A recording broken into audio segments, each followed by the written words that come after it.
আসসালামু আলাইকুম এইচএসসি ২৫ ব্যাচের শিক্ষার্থীরা সবাইকে জানাচ্ছি অনেক, অনেক শুভেচ্ছা। তোমরা ইতিমধ্যে জানো তোমাদের অনার্স ভর্তি অ্যাডমিশন টেস্টের আ সার্কুলার কিন্তু অলরেডি প্রকাশিত হয়েছে। আ তোমরা এই সার্কুলারটা নিয়ে আমি বিস্তারিত কথা বলবো। তোমরা কিভাবে আবেদন করবে, আবেদনের ন্যূনতম পয়েন্ট কত, কিভাবে সাবজেক্ট সিলেকশন করবে, কিভাবে কলেজ সিলেকশন করবে, পুরো অ্যাডমিশন প্রসেসটা নিয়ে আমি বিস্তারিত কথা বলবো। আশা করি পুরো ভিডিওটা দেখলে তোমরা পুরো অ্যাডমিশন প্রসেসটা বুঝতে পারবে। ঠিক আছে? তো প্রথমত যে বিষয়টা বলবো সেটা হচ্ছে আমি তোমাদেরকে বলার সুবিধার জন্য কিছু বিষয় নোট করে রেখেছি। সেই হিসাবে আমি বলার চেষ্টা করব। ঠিক আছে? প্রথমত কারা আবেদন করতে পারবে? হ্যাঁ? কোন ব্যাচ? সেক্ষেত্রে এসএসসি যারা হচ্ছে ২০২২ সালে অথবা ২০২৩ সালে যারা এসএসসি দিয়েছিলা, ঠিক আছে? আর এইচএসসি হচ্ছে ২০২৪ অথবা ২০২৫, ঠিক আছে? অর্থাৎ যারা এসএসসি ২২ অথবা ২৩ এ দিয়েছিলা, আর এইচএসসি হচ্ছে যারা ২৪ অথবা ২৫ এ দিয়েছ, তারা আবেদনের সুযোগ পাবে। এর বাইরে কিন্তু কেউ আবেদন করতে পারবে না, ঠিক আছে? এরপর হচ্ছে যারা আবেদন করতে পারবে তাদের আবেদনের পয়েন্ট কত, ন্যূনতম পয়েন্ট যেটা সেটা হলে তুমি আবেদন করতে পারবে। এর কম হলে কিন্তু তুমি আবেদন করতে পারবে না। ন্যূনতম পয়েন্টটা বলি। আর এর আগে আমি বলে রাখছি, আমি কিন্তু আমি এর আগে একটা ভিডিও বানিয়েছিলাম এইচএসসি ২৫ ব্যাচকে নিয়ে। সেখানে আমি পুরো অ্যাডমিশন বিষয়টা নিয়ে কথা বলেছিলাম। আমি ওখানে কিন্তু আগেই বলেছিলাম যে অন্য বিষয়গুলো সেম থাকলেও আবেদনের ন্যূনতম যোগ্যতা অবশ্যই কমিয়ে দিবে, এবং সেটা অবশ্যই হয়েছে। ন্যূনতম পয়েন্ট যেটা সেটা কমিয়ে দিয়েছে। আমার আগের ভিডিওগুলো দেখতে পারেন। আর আমি কিন্তু পুরো অ্যাডমিশন নিয়ে কিন্তু নিয়মিত আপডেট দিয়ে যাব। এইচএসসি ২৫ ব্যাচের আপডেটগুলো আমি নিয়মিত পেজ থেকে দিয়ে যাব। এখন বিস্তারিত ভিডিও দিচ্ছি, সামনে প্রতিটা বিষয় নিয়ে ক্ষুদ্র ভিডিও দিব। যে বিষয়টা বুঝতে পারবে না সেটা নিয়ে আমি ক্ষুদ্র ভিডিও দিব। আশা করি সেগুলো দেখলে আপনারা বিস্তারিত আরও আইডিয়া পাবেন। সো পেজটা অবশ্যই ফলো দিয়ে রাখতে পারেন, তাহলে হচ্ছে আপনারা সামনের আপডেটগুলো পাবেন। ঠিক আছে? সো এই ন্যূনতম যোগ্যতা যেটা, সেটা হচ্ছে মানবিকের ক্ষেত্রে এসএসসি 2 পয়েন্ট, এইচএসসি 2 পয়েন্ট। ঠিক আছে? এসএসসিতেও আপনার 2 পয়েন্ট থাকতে হবে, এইচএসসিতেও আপনার 2 পয়েন্ট থাকতে হবে। আবার টোটাল যে পয়েন্টটা সেটা থাকতে হবে অবশ্যই 4.50। 4.50 র নিচে যদি টোটাল পয়েন্ট হয় তাহলে কিন্তু আপনি আবেদন করতে পারবেন না। ব্যবসা শিক্ষা বিভাগের এসএসসি 2 পয়েন্ট, এইচএসসি 2 পয়েন্ট। এসএসসিতেও আপনার 2 পয়েন্ট লাগবে, এইচএসসিতেও 2 পয়েন্ট লাগবে। আবার টোটাল পয়েন্ট 4.50 র নিচে হলে আবেদন করতে পারবেন না। অর্থাৎ আবেদনের ন্যূনতম যোগ্যতা হচ্ছে 4.50 টোটাল। ঠিক আছে? বিজ্ঞান বিভাগে এসএসসি 2.25, এইচএসসি 2 পয়েন্ট। ঠিক আছে? এইচএসসি 2.25 আর এইচএসসি হচ্ছে 2 পয়েন্ট। আর টোটাল পয়েন্ট লাগবে হচ্ছে 4.75। ঠিক আছে? এটা হচ্ছে যে আবেদনের ন্যূনতম যোগ্যতা। এটা যদি আপনার থাকে তাহলে আপনি আবেদন করতে পারবেন, না হলে আবেদন করতে পারবেন না। আবার আরেকটা বিষয় হচ্ছে কারিগরি শিক্ষা বোর্ড যারা আছে এইচএসসি, যারা বিজনেস ম্যানেজমেন্টে ছিলা, কারিগরি শিক্ষা বোর্ড থেকে এইচএসসি দিয়েছ, তাদের SSC 2 point, HSC 2 point, total point লাগবে 4.50। ঠিক আছে? আবার কারিগরি শিক্ষা বোর্ড থেকে এইচএসসি যারা ভোকেশনালে ছিলা, তাদের SSC 2.25, HSC 2 point, total point লাগবে 4.75। ঠিক আছে? এই পয়েন্টগুলো পেলে তোমরা আবেদন করতে পারবে। এখন প্রশ্ন হচ্ছে আবেদন কবে থেকে কবে পর্যন্ত চলবে? এটা অলরেডি তোমরা জেনে গেছো। 23 নভেম্বর থেকে 31 ডিসেম্বর পর্যন্ত তোমরা আবেদন করতে পারবে। এরপরে কিন্তু আর আবেদনের সুযোগ পাবে না। আর তোমাদের আবেদন ফিটা বাড়ানো হয়েছে। গত বছর সেটা ৭০০ টাকা ছিল, সেটা এই বছর হচ্ছে ১,০০০ টাকা করা হয়েছে। অর্থাৎ তুমি প্রাথমিক আবেদনের জন্য তোমাকে ১,০০০ টাকা দিতে হবে। এখন প্রশ্ন হচ্ছে আবেদন ফিটা তুমি কিভাবে দিবে? আবেদন ফর্ম পূরণের পরে তোমাকে কিন্তু আবেদন ফি দিতে হবে। আবেদন ফি দেওয়ার প্রসেসটা কিন্তু কলেজ অনুযায়ী ভিন্ন হয়ে থাকে। অর্থাৎ সব কলেজের আবেদন ফি দেওয়ার প্রসেসটা কিন্তু সেম না। কোনো কলেজে অনলাইনে নিবে, কোনো কলেজে সরাসরি নিবে। আবার কোনো কলেজে অনলাইনের মধ্যে বিকাশে নিবে, কোনো কলেজে রকেটে নিবে, কোনো কলেজে সোনালী ব্যাংকে নিবে। সো এই ক্ষেত্রে তোমরা কিভাবে বুঝতে পারবে যে তোমার কলেজ থেকে কিভাবে নিবে? সেক্ষেত্রে তুমি যে কলেজটা সিলেকশন করবা ভর্তির জন্য, তোমার কলেজ থেকে নোটিশ দিবে। সেই নোটিশ অনুযায়ী তোমাকে পেমেন্টটা করতে হবে। তোমার কলেজ থেকে যেভাবে দিতে বলবে ঠিক সেভাবে তোমাকে পেমেন্টটা করতে হবে। আর যদি বলে যে সরাসরি ভর্তি ফি জমা দিতে, তাহলে তোমাকে ভর্তি ফি সরাসরি জমা দিতে হবে। আবার কিছু কিছু কলেজের ক্ষেত্রে হচ্ছে যে ভর্তির ফর্মটা আবেদনের পর জমা দিতে হয়। সেক্ষেত্রে তোমার কলেজ নোটিশ থেকে যদি জমা দিতে বলে তাহলে জমা দিবা, আর কোনো কলেজ থেকে যদি জমা না দিতে বলে, কোনো কোনো কলেজ থেকে জমা নেয় না ভর্তির ফর্ম, একবারে ভর্তির সময় তুমি চান্স পাওয়ার পরে তুমি ভর্তির সময় সরাসরি জমা নেয় কোনো কোনো কলেজ থেকে।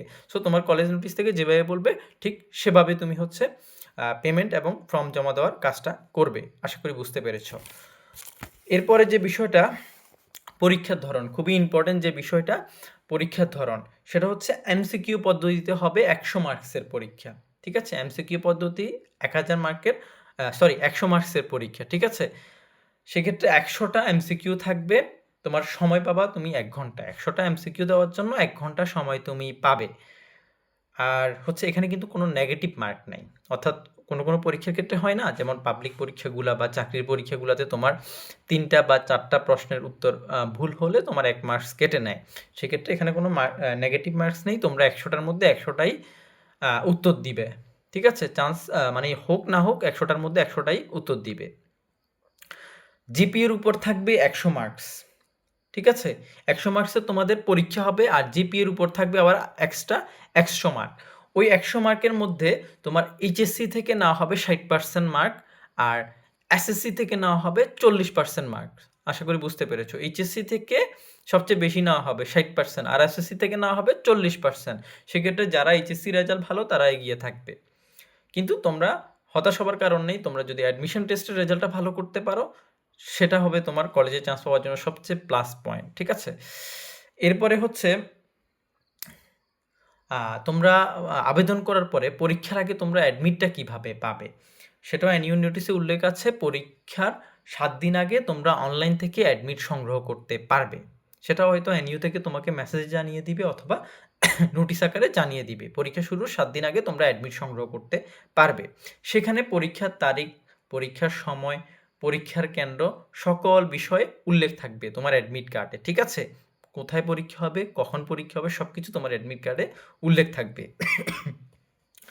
আচ্ছা, অনেকের প্রশ্ন বিভাগ পরিবর্তন করা যাবে কিনা, যেমন পাবলিকে যেমন বিভাগ পরিবর্তন করে এক্সাম দেওয়া যায়, ন্যাশনালে কিন্তু ওই সুযোগটা নাই, তুমি বিভাগ পরিবর্তন করে এক্সাম দিতে পারবা না।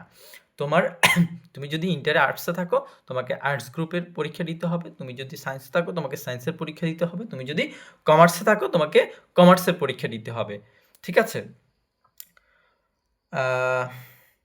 এখানে কিন্তু আবার বিষয়ভিত্তিক কোনো পাশের কথা বলা হয় নাই, অর্থাৎ তুমি যদি তোমাদের পাস মার্কসটা আমি বলি নাই, তোমাদের টোটাল পাস মার্ক হচ্ছে 35, অর্থাৎ 100 মার্কের যে এমসিকিউ পরীক্ষা হবে সেখানে যদি তোমরা 35 পাও তাহলে তোমরা পাস করেছো, তাহলে তুমি তুমি হচ্ছে কলেজে চান্স পাবা, অথবা চান্স না পেলে পরবর্তীতে আরও রিলিজ স্লিপ সহ আরও অনেকগুলো প্রসেস আছে, সেখানে তুমি আবেদন করতে পারবে। কিন্তু তুমি যদি 35-এর নিচে পাও তাহলে কিন্তু তুমি ফেল হিসাবে গণ্য হবা, তুমি অনার্স করতে পারবা না, তোমাকে পরবর্তী ডিগ্রির জন্য ট্রাই করতে হবে। ঠিক আছে, আচ্ছা, পরীক্ষা কি শর্ট সিলেবাসে হবে কিনা এই বিষয়টা সম্ভবত এনইউ সার্কুলারে খুব ভালোভাবে ক্লিয়ার করে নাই, অথবা কোনো কারণে দেখা হয় নাই, সম্ভবত শর্ট সিলেবাসেই পরীক্ষাটা হবে। হ্যাঁ, যেহেতু ক্লিয়ার করে নাই সেহেতু শর্ট সিলেবাসেই পরীক্ষাটা হওয়ার সম্ভাবনাটা বেশি থাকবে। আর সবচেয়ে গুরুত্বপূর্ণ যে বিষয়টা সেটা হচ্ছে মানবন্টন। তোমাদের পরীক্ষার মানবন্টনটা কিভাবে, কোন সাবজেক্ট থেকে কি মার্কস আসতে পারে প্রশ্ন। ঠিক আছে, এটা খুবই গুরুত্বপূর্ণ প্রশ্ন। সেটা হলো যে যারা মানবিকে আছো, হ্যাঁ, তোমাদের বাংলা থেকে 20 মার্কস, ইংলিশ থেকে 20 মার্কস, সাধারণ জ্ঞান থেকে 20 মার্কস। শুধু এটা মানবিক না, মানবিক, বিজ্ঞান, ব্যবসা শিক্ষা শাখা, ঠিক আছে, সবার বাংলা, ইংলিশ এবং সাধারণ জ্ঞান থেকে 20 মার্কস করে 60 মার্কসের প্রশ্ন হবে। ঠিক আছে, আশা করি বুঝতে পেরেছো। তিনও গ্রুপের এই যে 3 সাবজেক্ট বললাম, বাংলা, ইংলিশ এবং সাধারণ জ্ঞান, 20 করে 60 মার্কসের কোশ্চেন তোমাদের সবার হবে, এটা নিশ্চিত, এটাতে কোনো মানে ব্যতিক্রম হবে না। আর 40 মার্কসের কোশ্চেন থাকবে তোমাদের গ্রুপ সাবজেক্ট থেকে, অর্থাৎ ইন্টারে যদি তুমি আর্টসের স্টুডেন্ট হয়ে থাকো তাহলে আর্টসের যে গ্রুপ সাবজেক্টগুলো আছে তোমাদের, আবার এখানে কথা আছে, তোমার আর্টসের গ্রুপ সাবজেক্ট হয়তো ছিল 4টা বা 5টা, এখন এক্সট্রা অনেক কলেজে অনেক গ্রুপ সাবজেক্ট থাকে, সেগুলো তোমার ছিল না, কিন্তু সেখান থেকে যে কোশ্চেন আসবে না বিষয়টা এমন না। তোমার ইন্টারে যে গ্রুপ সাবজেক্টগুলো থাকে ওখান থেকে সবগুলা মিলাই 40 মার্কসের কোশ্চেন হবে। সেটা সায়েন্স যারা আসো, সায়েন্সের যে গ্রুপ সাবজেক্টগুলো ছিল ইন্টারে, সেই সবগুলো গ্রুপ সাবজেক্ট মিলে তোমার 40 মার্কসের কোশ্চেন হবে। আর্টসে যারা ছিলা তোমাদের গ্রুপ সাবজেক্ট মিলে 40% কোশ্চেন হবে, 40 মার্কসের কোশ্চেন হবে। যারা কমার্সে ছিলা তোমাদের ইন্টারের যে সাবজেক্টগুলো ছিল গ্রুপ সাবজেক্ট, সেগুলো থেকে 40 মার্কসের কোশ্চেন হবে। এই টোটাল 100 মার্কসের কোশ্চেন তোমার হবে। সেখানে তোমাকে 35 অবশ্যই পেতে হবে। এর নিচে পেলে তুমি ফেল হিসাবে গণ্য হবা, ঠিক আছে? আর কলেজ এবং সাবজেক্ট সিলেকশন, তুমি হচ্ছে একটা কলেজ চয়েস দিতে পারবা। অর্থাৎ তুমি যে কোনো কলেজে দিতে পারবা, বাংলাদেশের যে প্রান্তে যে কোনো কলেজ। তোমার ওই যে ন্যূনতম পয়েন্ট যেটা বলছে সেটা যদি তোমার থাকে, তুমি যে কোনো কলেজ দিতে পারবা, কোনো সমস্যা নেই। আর সাবজেক্ট সিলেকশনটা তুমি তোমার পছন্দ মতো দিবা। এখন তোমার গ্রুপ অনুযায়ী তুমি তোমার পছন্দ মতো সাবজেক্ট দিবা। তবে ওই যে ধরো তুমি আর্টসের স্টুডেন্ট, তুমি কিন্তু সায়েন্সের সাবজেক্ট চাইলেও চয়েস দিতে পারবে না বা কমার্সের সাবজেক্টও দিতে পারবে না। আবার সায়েন্সের স্টুডেন্ট যারা, তারা কিন্তু সবগুলোই দিতে পারবে। তারা চাইলে সায়েন্সের সাবজেক্টগুলো চয়েস দিতে পারবে, তারা চাইলে আর্টসের সাবজেক্টগুলো চয়েস দিতে পারবে। তাদের জন্য কোনো বাধ্যবাধকতা নেই। কিন্তু আর্টসের একজন স্টুডেন্ট তো আর সায়েন্সের সাবজেক্ট দিতে পারবে না, বা চাইলেও সেটা পড়তে পারবে না, ঠিক আছে? সো সায়েন্সের যারা আছে তারা সবাই সবগুলোই দিতে পারবা। কমার্সের যারা আছো তারা কমার্স আর্টসেরগুলোই দিতে পারবে, সমস্যা নাই। কমার্সেরগুলোও দিতে পারবে, আর্টসের সাবজেক্টও দিতে পারবে। আর আর্টসের যারা আছো তারা আর্টসের সাবজেক্ট দিতে পারবে। সেই ক্ষেত্রে তোমরা তোমাদের পছন্দ অনুযায়ী সাবজেক্ট সিলেকশনটা করবে। অর্থাৎ তুমি যে সাবজেক্টটা সবচেয়ে বেশি পড়তে চাও সেটা সবার আগে, এরপরে যেটা পড়তে চাও এরপরে সেটা 2 নাম্বারে, এরপরে যেটা পড়তে চাও সেটা 3 নাম্বারে। এভাবে করে সিরিয়ালটা সাজিয়ে নিবা। এখানে যাতে কোনো ভুল না হয় যে তুমি একটা সাবজেক্ট পড়তে চাচ্ছ না বা কম পড়তে চাচ্ছ, এটা আবার সবার আগে দিয়ে দিলা, সেটা কিন্তু ভুল চয়েস হবে, ঠিক আছে? তুমি সম্ভবত 13টা বা 14টা পর্যন্ত সাবজেক্ট সিলেকশন করতে পারবে, ঠিক আছে? অর্থাৎ তুমি যে কলেজটা সিলেকশন করবে সেখানে 13 থেকে 14টা পর্যন্ত সাবজেক্ট সিলেকশনের সুযোগ তুমি পাচ্ছ, ঠিক আছে? সো ওইভাবে তুমি তোমার পছন্দ অনুযায়ী সাবজেক্টটা সিলেকশন করবে। আশা করি বুঝতে পেরেছো। আর পরীক্ষা কবে হবে এটা আসলে এনইউ থেকে কিন্তু নোটিশে উল্লেখ করে নাই। সো এটা শিওরভাবে বলা যাচ্ছে না, তবে ধারণা করা যায় জানুয়ারির মাঝামাঝি বা শেষের দিকে নিয়ে নেওয়ার সম্ভাবনা আমার কাছে মনে হচ্ছে ব্যক্তিগতভাবে বেশি থাকবে। কারণ প্রথমত এনইউ এখন অনেক ফাস্ট গতিতে আগানোর চেষ্টা করতেছে। সেকেন্ড হচ্ছে ফেব্রুয়ারিতে নির্বাচন।